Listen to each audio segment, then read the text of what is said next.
اعوذ باللہ من الشیطان الرجیم، بسم اللہ الرحمن الرحیم۔ ربیع الثانی میں اگر یہ عمل کریں تو پروردگار آپ کو پورے مہینے کے برابر جو ہے وہ ثواب عطا کرے گا، روزہ رکھنے کا ثواب عطا کرے گا۔ کیا ہے؟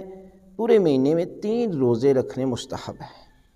آپ پہلے عشرے میں جمعرات، درمیانے عشرے میں بدھ اور آخری عشرے میں جمعرات کا دن۔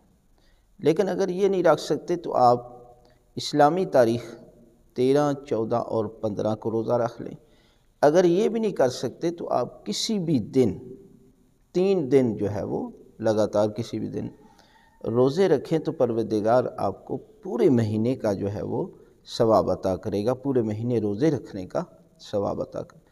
لہذا ہر مہینے میں کوشش کریں کہ 3 روزے ضرور رکھا کریں تو پروردگار آپ کو پورے مہینے کا ثواب جو ہے وہ عطا کرے گا۔